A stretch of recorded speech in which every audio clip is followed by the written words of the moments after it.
বরিশাল গৌরনদী হোসনাবাদ বাজার। হোসনাবাদ বাজার দিনের বেলায় খুব সাধারণ, সবজি, মাছ, চায়ের দোকান, চেনা কোলাহল। কিন্তু রাত বাড়লেই বাজারের পেছনের পুরনো রাস্তাটা কেউ এড়িয়ে চলে। লোকজন বলে বাজার বন্ধ হওয়ার পর ওই রাস্তায় নাকি একজন সাদা শাড়ি পরা মহিলা ধীরে ধীরে হেঁটে যায়।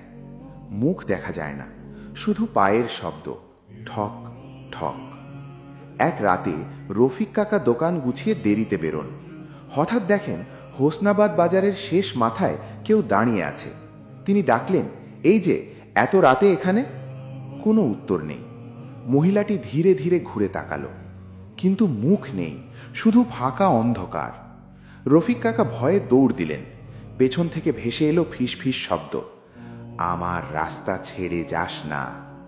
পরদিন সকালে শোনা গেল অনেক বছর আগে ওই জায়গায় এক মহিলা দুর্ঘটনায় মারা গিয়েছিলেন।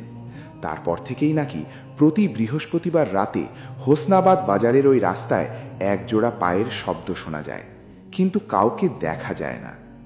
আজও কেউ একা গেলে বলে বাতাস হঠাৎ ঠান্ডা হয়ে যায়, আর কানে আসে সেই শব্দ, ঠক ঠক।